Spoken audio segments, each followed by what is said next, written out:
Hello student, good morning. How are you all student. हम लोगों ने अपने लेसन बायो के लेसन को बच्चों हम लोग पढ़ रहे थे। अब हम लोग आगे के टॉपिक को स्टडी करेंगे। देखिए, हम लोगों का नेक्स्ट टॉपिक है बच्चों अंतःप्रदवी जालिका यानी इंडोप्लाज्मिक रेटिकुलम। तो आप लोगों ने कोशिका सेल देखा था, सेल्स में पाए जाने वाले सेल्स ऑर्गन्स देखे थे बच्चों। तो उसमें ही यही हमारा क्या है, अंतःप्रदवी जालिका। ये भी क्या है, एक इंडोप्लाज्मिक रेटिकुलम। ये भी एक सेल ऑर्गन्स है। इसको हम लोग देखते हैं। देखिए, चित्र क्रमांक 5 आ एवं बा को देखें। यहाँ पर आप लोग उसको देखते हैं चित्र को। देखिए, चित्र में आ और बा दो फिगर हम लोगों ने देखा था। एक हम लोगों ने देखा था बच्चों प्रारूपिक प्लांट सेल देखा था यानी पादप कोशिका, और दूसरे हम लोगों ने क्या देखा था, एनिमल सेल यानी कि जंतु कोशिका। तो यहाँ पर ये देखिएगा कि एक थैलीनुमा सा संरचना दिखाई दे रही है चित्र क्रमांक आ और बा दोनों में। इसको क्या नाम दिया गया था, अंतःप्रदवी जालिका। इसका क्या नाम था बच्चों, अंतःप्रदवी जालिका। देखिए, आगे पढ़ते हैं।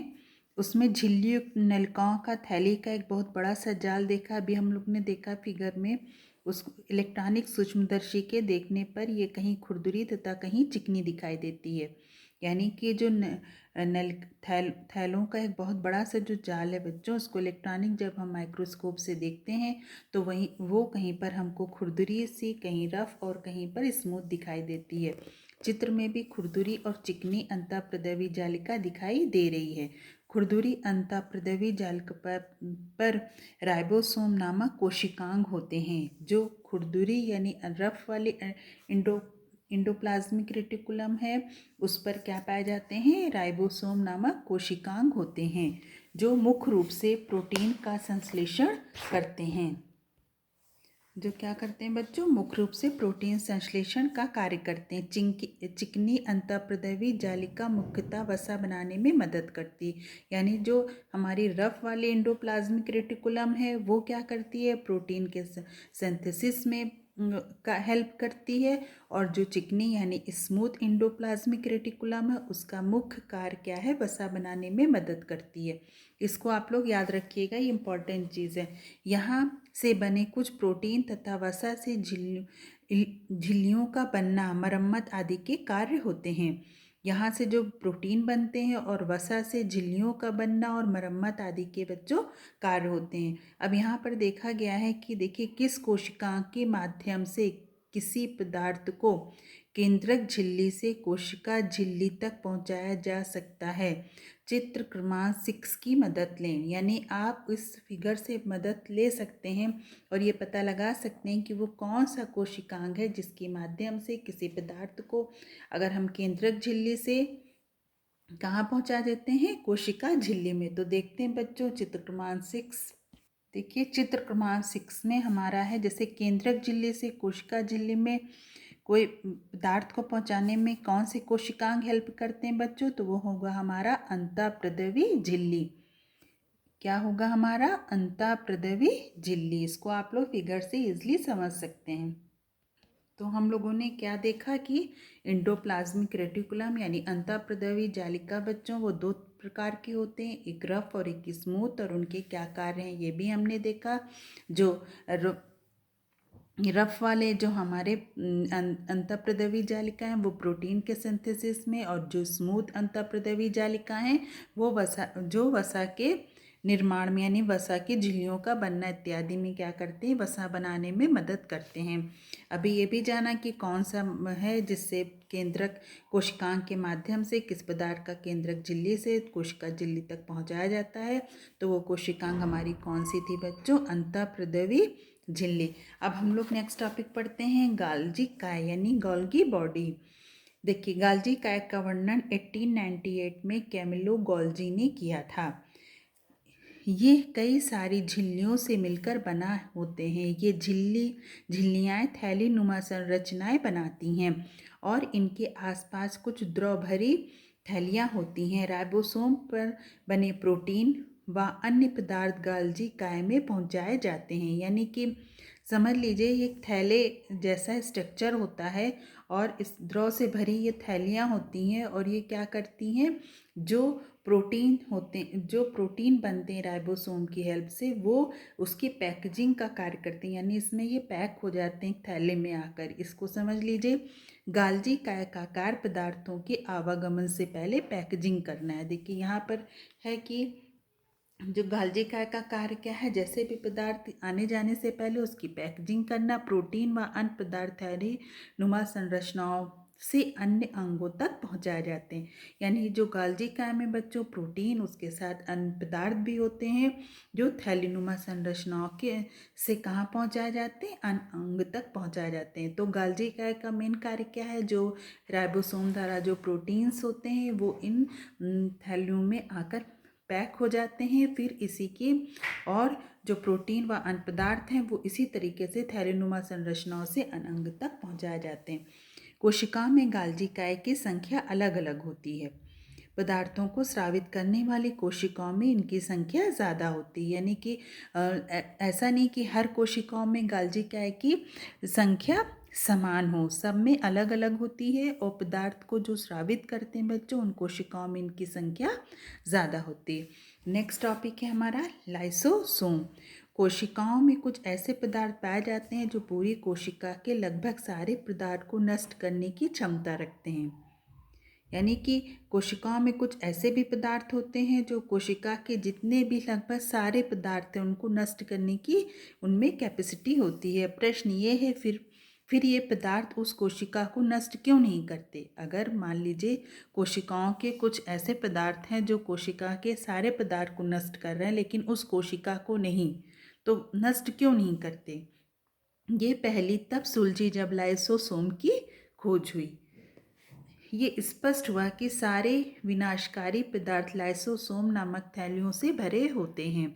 यानी कि बाद में पता चला कि जितने भी विनाशकारी पदार्थ हैं वो लाइसोसोम नामक थैलियों में ही क्या होते हैं, भरे होते हैं और साधारण परिस्थिति में कोशिका के शेष पदार्थ के संपर्क में ये नहीं आते। यानी कि ये जब भी कोई यानी कि ये जब स्पष्ट हुआ कि ये जो कोशिका है ये कोशिकाओं में कुछ ऐसे पदार्थ हैं जो कोशिका के लगभग सारे पदार्थ को तो नष्ट करने की क्षमता रख रहे हैं, लेकिन उस कोशिका जो वो पदार्थ है वो उस कोशिका को नष्ट क्यों नहीं करते। ये एक पहली थी, लेकिन ये पहली तब सुलझी जब लाइसोसोम की खोज हुई। ये स्पष्ट हुआ कि सारे विनाशकारी पदार्थ लाइसोसोम नामक थैलियों में भरे होते हैं। यानी कि जितने भी विनाशकारी पदार्थ है विनाश करने वाले वो किस में फिल होते हैं बच्चों, लाइसोसोम नामक थैलियों में भरे होते हैं। और साधारण परिस्थिति में यानी कोई भी नॉर्मल कंडीशन है तो ये कोशिकाओं के विशेष पदार्थ के संपर्क में नहीं आते। यानी कि किसी भी साधारण परिस्थिति में ये कोशिका के शेष पदार्थों से के संपर्क में नहीं आते। अब आप समझ गए होंगे कि जैसे ही कोशिका में हानिकारक पदार्थ बनते लाइसोसोम उसे प्रायः नष्ट कर देते हैं। कभी कभी विशिष्ट परिस्थितियों में लाइसोसोम के फट जाते हैं और उनमें भरे एंजाइम पूरी कोशिका को पचा डालते हैं। इसीलिए लाइसोसोम को सुसाइड बैग या आत्मघाती झोला भी कहते हैं। लाइसोसोम का दूसरा नाम भी है सुसाइड बैग। तो क्वेश्चंस कभी कभी आता है कि सुसाइड बैग किसे कहते हैं, तो लाइसोसोम को ही कहते हैं। सुसाइड बैग या आत्मघाती झोला कहते हैं।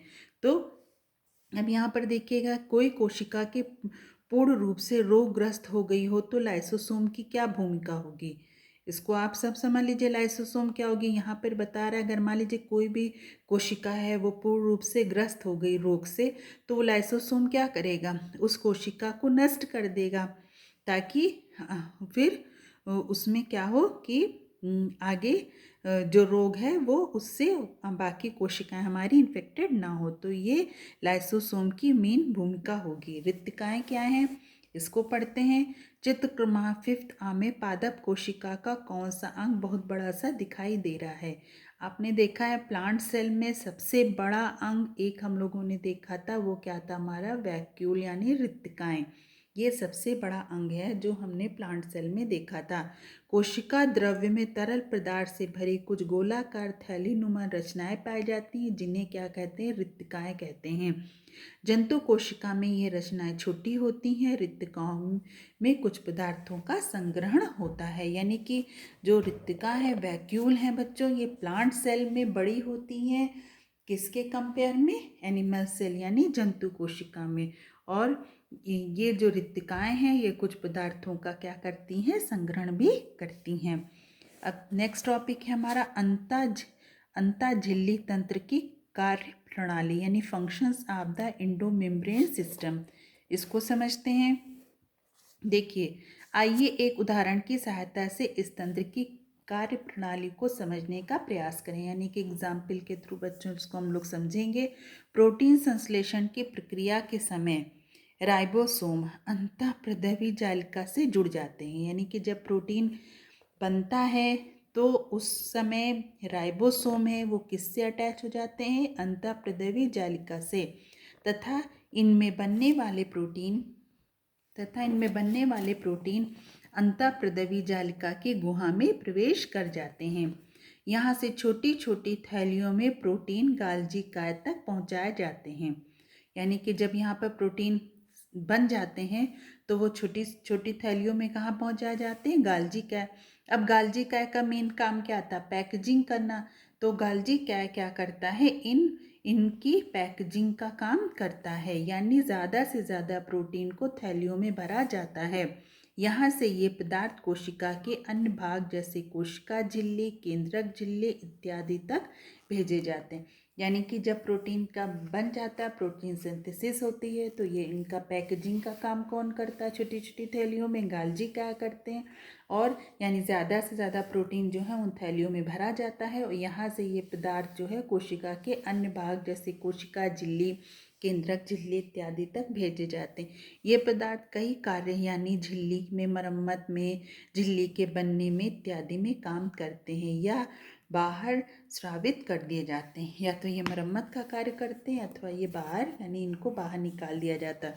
उपयुक्त उदाहरण से हम ये समझ सकते हैं कि कोशिका में संपन्न होने एक कार्य के लिए विभिन्न कोशिकाओं की महत्वपूर्ण भूमिका होती है। आइए कुछ और कोशिकांगों का अध्ययन करें।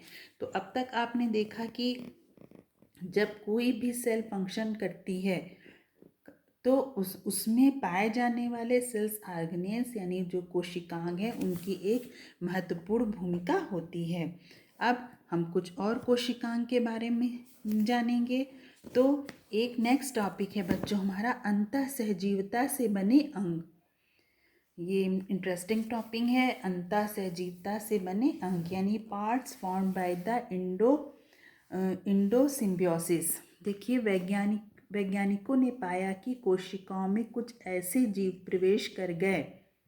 वैज्ञानिकों ने ये देखा कि जो कोशिकाओं में कुछ ऐसे जीव प्रवेश कर गए जिनके कोशिका द्रव दोहरी झिल्ली से बने थे, यानी कि जो कोशिका द्रव जो जीव प्रवेश किए उनकी कोशिका द्रव कैसे बने थे? दोहरी झिल्ली से, और उनमें अनुवांशिकी पदार्थ क्या थे? उपस्थित थे। समय के साथ ये कोशिकाओं के कार्य के अभिन्न हिस्से बन गए। जैसे जैसे समय बीतता गया बच्चों, ये कोशिकाओं के कार्य के क्या करे? एक हिस्से का रूप बन गए, यानी अभिन्न हिस्से बन गए। माइटोकॉन्ड्रिया व क्लोरोप्लास्ट में ऐसे ही कोशिकांग हैं।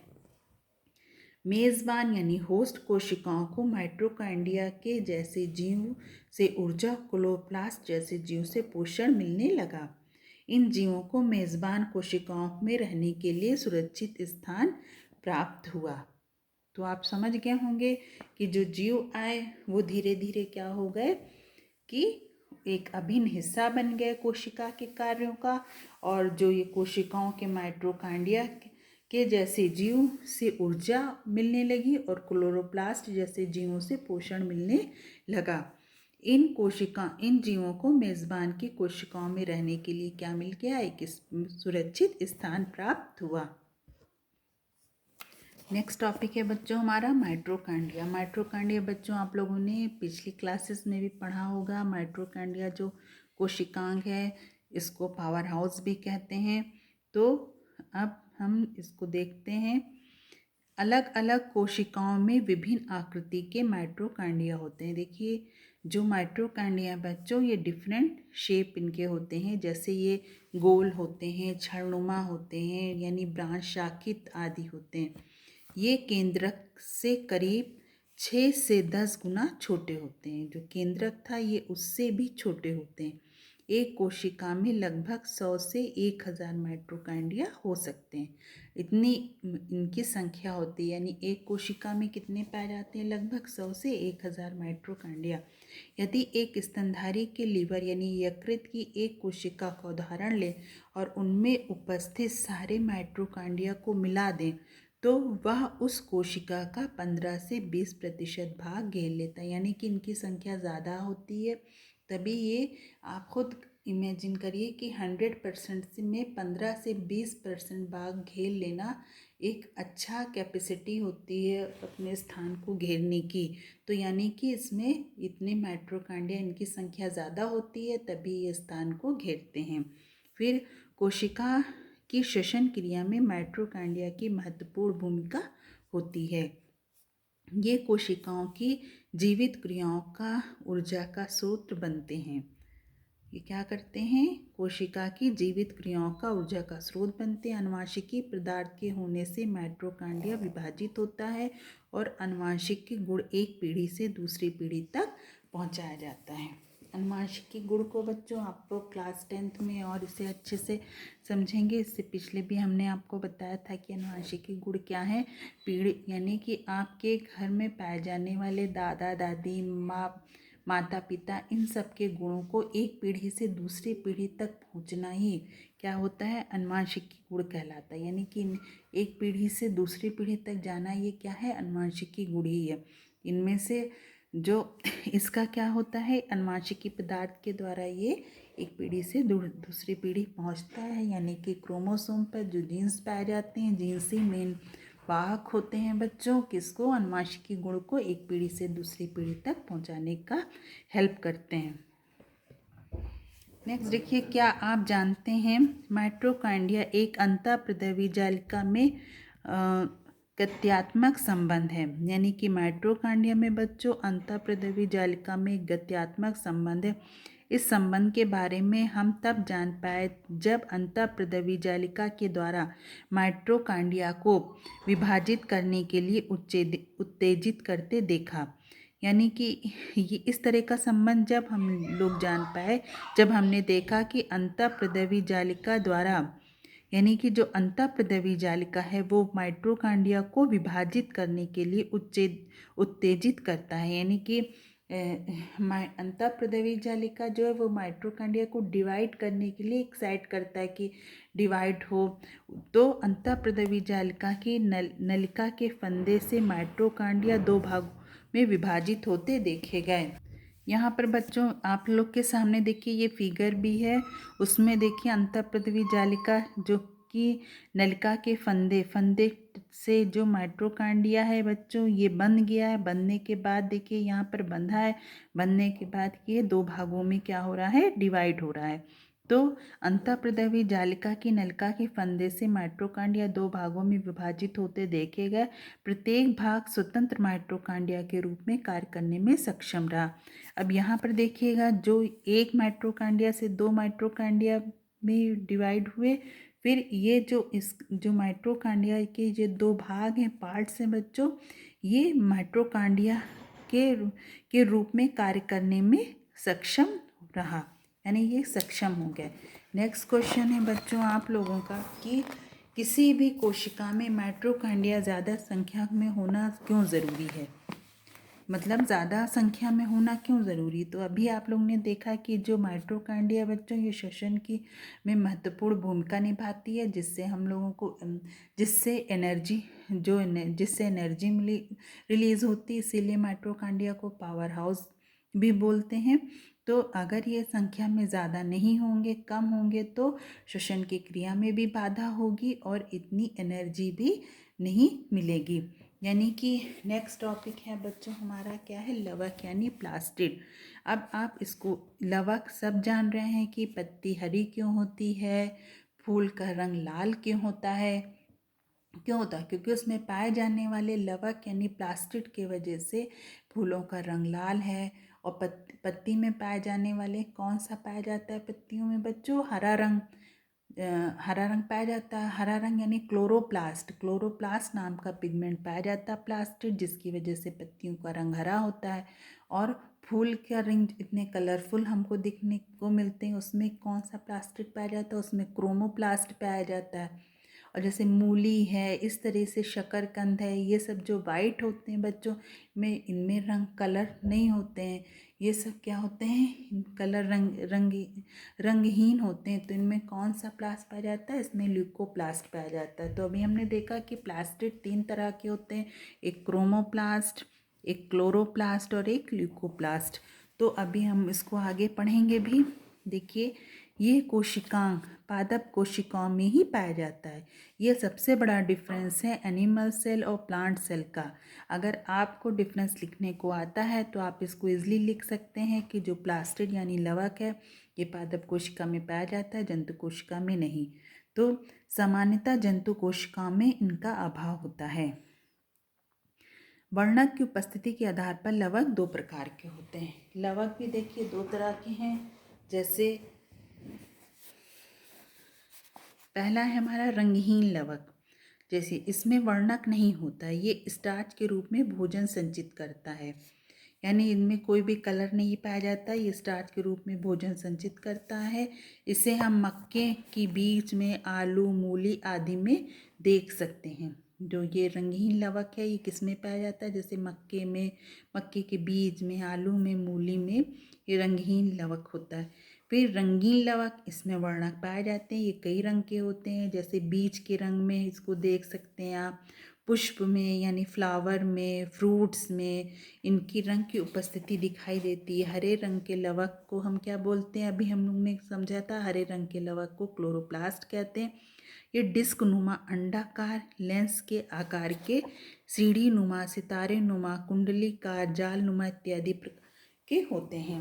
यानी कि जो रंगीन लवक हैं बच्चों, ये डिस्क के आकार के भी होते हैं, ओवल शेप में होते हैं, लेंस के आकार के होते हैं, सितारे नुमा होते हैं, कुंडलाकार होते हैं, जाल नुमा होते हैं, इत्यादि प्रकार के होते हैं। यहाँ पर देखिएगा, नेक्स्ट आपके सामने एक फिगर आ रहा है जो क्लोरोप्लास्ट की 3 आयामी संरचना यानी 3D इसका स्ट्रक्चर है। इसको देखते हैं। इसमें ये यहाँ पर देखिए, लिक्विड फ्लूइड में क्या कहला रहा है? स्ट्रोमा। फिर इसमें एक ग्रेनम भी है इस पार्ट्स, और इसको क्या बोल रहे हैं? एक थैलाकॉइड बोलते हैं। जो इस तरीके से जैसे लग रहा है ये सिक्के कॉइन्स बिछे हैं, एक के ऊपर एक, एक के ऊपर एक के ऊपर, इसको क्या बोलते हैं?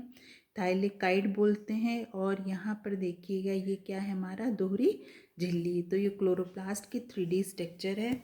ये कभी कभी आप लोगों में स्ट्रक्चर बना रहता है, सिर्फ नेमिंग करने को आती है, पार्ट्स के नाम लिखिए। फिर क्लोरोप्लास्ट का व्यास किसी माइटोकॉन्ड्रिया से लगभग दुगना होता है। जो इसका व्यास है बच्चों, ये माइटोकॉन्ड्रिया से दुगना होता है। क्लोरोप्लास्ट दोहरी झिल्ली के घिरे होते हैं। दोनों झिल्ली के अलावा एक और झिल्ली पाई जाती है इनकी, जिसमें थैली जैसी संरचना संगठित होती है, जिसे थाइलेकाइड कहते हैं। अभी हम लोगों ने देखा था कि इसमें थैली जैसी संरचना संगठित है, इसको क्या बोल रहे हैं? थैलेकाइड बोलते हैं। और ये सिक्कों के चट्टों के भांति ढेर के रूप में मिलते हैं। ये जैसे लग रहा है इस पे कॉइन्स है, तो इस तरीके से ये ढेर के रूप में मिलते हैं। झिल्लियों के बीच भरे पदार्थ को हम लोग क्या कहते हैं? स्ट्रोमा कहते हैं। या जो पदार्थ इसमें भरा रहता है वो क्या कहलाता है बच्चों? हमारा स्ट्रोमा कहलाता है। देखिए, नेक्स्ट है, पादप कोशिका में क्लोरोप्लास्ट की उपस्थिति में प्रकाश संश्लेषण की क्रिया संपन्न होती है। यानी कि जो प्लांट सेल में है, विद क्लोरोप्लास्ट की उपस्थिति में ही प्रकाश संश्लेषण की क्रिया होती है, जिससे जो प्लांट्स है वो फूड्स बनाते हैं। फिर प्रकाश संश्लेषण की क्रिया के द्वारा वो किसका निर्माण करते हैं? भोजन का यानी फूड्स का। अब यहाँ पर देखिए 3 क्वेश्चंस बच्चों दिया गया है सोचने के लिए कि क्लोरोप्लास्ट को कोशिका का रसोई घर भी कहते हैं, सोचिए क्यों। फिर अगर माइटोकॉन्ड्रिया नहीं होती तो कोशिका की कार्यप्रणाली पर क्या अंतर पड़ेगा। अंतर से जीता के अंतर्गत कोशिका में प्रवेश करने वाले जीवों के विशिष्ट गुण क्या थे। ये तो तीनों क्वेश्चंस को बच्चों आपको एज ए होमवर्क करके मेरे व्हाट्सएप नंबर पर सेंड करना है। उम्मीद है आप लोग इसको समझे होंगे और अच्छे से होमवर्क को कंप्लीट करेंगे। हमने अभी तक बच्चों किसके बारे में पढ़ा था, यूकैरियोटिक कोशिका के बारे में पढ़ा। अब हम लोग किसके बारे में पढ़ेंगे, प्रोकैरियोटिक कोशिकाओं की विशेषताओं का अध्ययन करेंगे। देखिए प्रोकैरियोटिक कोशिकाओं की विशेषताएं। नेक्स्ट टॉपिक है हमारा प्रोकैरियोटिक कोशिकाओं की विशेषताएं। ये कोशिकाएं भी कोशिका झिल्ली एवं कोशिका भित्ति से घिरी होती है। जो प्रोकैरियोटिक कोशिकाएं हैं ये भी किसके द्वारा घिरी रहती हैं, कोशिका झिल्ली व कोशिका भित्ति से, परंतु इनमें कुछ कोशिकांग नहीं पाए जाते। ये मेन डिफरेंस है बच्चों यूकैरियोटिक प्रोकैरियोटिक का। ये घिरी तो रहती हैं, कोशिका भित्ति से घिरी रहती है, परंतु इनमें कुछ कोशिकांग नहीं पाए जाते हैं, जैसे बच्चों माइटोकॉन्ड्रिया, अंतःप्रदैवी जालिका, गाल्जी काय आदि। इनसे संबंधित कार्य यानी माइटोकॉन्ड्रिया से संबंधित कार्य, अंतःप्रदैवी जालिका से संबंधित कार्य, गाल्जी काय से संबंधित कार्य कोशिका द्रव में ही संपन्न होते हैं। ये मेन इम्पॉर्टेंट चीज़ है कि अगर प्रोकैरियोटिक कोशिका में ये कोशिकांग तो नहीं पाए जाते जैसे माइटोकॉन्ड्रिया, अंतःप्रदैवी जालिका, गाल्जी काय, लेकिन इनके कार्य कैसे संपन्न होते हैं, तो इनके कार्य प्रोकैरियोटिक कोशिकाओं में कोशिका द्रव से ही संपन्न होते हैं। कुछ कार्य कोशिका झिल्ली की अंदरूनी सतह पर भी संपन्न होते हैं। यानी यहाँ पर दो चीज़ है, एक कोशिका द्रव के द्वारा संपन्न हुए और दूसरा कोशिका झिल्ली के अंदरूनी सतह पर संपन्न हुए। फिर है इनमें छोटे आकार वाले राइबोसोम पाए जाते हैं। इनमें जो राइबोसोम पाए जाते हैं उसका आकार कैसा होता है, छोटा। इसके अलावा प्रकाश संश्लेषण करने वाले सक्षम बैक्टीरिया में क्लोरोफिल भी होता है। और प्रोकैरियोटिक कोशिकाओं में अनुवांशिकी पदार्थ अक्सर वृत्ताकार रचना के रूप में होते हैं। वृत्ताकार रचना के रूप में बैक्टीरिया, साइनोबैक्टीरिया दोनों प्रोकैरियोटिक कोशिकाएं। यहाँ पर देखिएगा बच्चों दो फिगर आपके सामने दिया गया हुआ है, एक बैक्टीरिया का एक साइनोबैक्टीरिया का। इसमें राइबोसोम हैं जो छोटे आकार के हैं। देखिए अनुवांशिकी पदार्थ भी दिखाया गया है जो वृत्ताकार रचना के रूप में पाया जाता है। अब आप प्रोकैरियोटिक कोशिका के बारे में भी कुछ स्पेशल लिख सकते हैं। यूकैरियोटिक प्रोकैरियोटिक कोशिका में दो अंतर भी लिख सकते हैं, ये आप इसको आप कर सकते हैं, या फिर नहीं भी अगर लिखेंगे बच्चों तो इसको समझ सकते हैं अच्छे से। फिर है कोशिका में कई जैविक प्रक्रियाएं संपन्न होती हैं, जैसे कि श्वसन, पोषण, अपशिष्ट पदार्थों का निष्कासन आदि। इन सारी प्रक्रियाओं को करने में कोशिका के सभी अंग एक दूसरे पर निर्भर रहते हैं। प्रक्रियाएं तो संपन्न होती हैं कई कार्य, जैसे पोषण का, अपशिष्ट पदार्थों का निष्कासन हुआ, श्वसन हुआ, लेकिन ये सब कोशिकाएं के जो सब अंग हैं वो किस पर निर्भर रहते हैं, एक दूसरे पर। ठीक वैसे ही जैसे कि हमारे शरीर को चलाने वाले विभिन्न अंग तंत्र मिलकर काम करते हैं। तो जो हमारा जो शरीर है वो सेल से बना है, सेल से फिर टिश्यू हुए तो बच्चों आर्गन, फिर आर्गन से आर्गन सिस्टम, यानी कि सिस्टम के द्वारा ही हमारी पूरी बॉडी जो है वो चलती है। यानी कि शरीर को चलाने के लिए विभिन्न अंग तंत्र मिलकर काम करते हैं। इसीलिए कोशिका को सजीव की क्या बोलते हैं बच्चों, क्रियात्मक इकाई कहते हैं। कोशिका को सजीव की क्या बोलते हैं, क्रियात्मक इकाई कहते हैं। नेक्स्ट टॉपिक है बच्चों हमारा कोशिका सिद्धांत यानी सेल थ्योरी। ठीक है बच्चों, अब हम लोग अपना सेल थ्योरी, कोशिका सिद्धांत नेक्स्ट वीडियो में पढ़ेंगे। ओके बच्चों, इस वीडियो को अच्छे से देखिएगा, समझिएगा, जो इम्पोर्टेंट्स बात आपको बताई जाए उसको ध्यान में रखिए। और आपको जो होमवर्क सेंड किया जा रहा है व्हाट्सएप पर आपके नोट्स को, उसको कंप्लीट करिए, फिगर को बनाइए, क्योंकि आपकी कॉपी चेक की जाएगी। ओके बच्चों, टेक केयर, बाय बाय।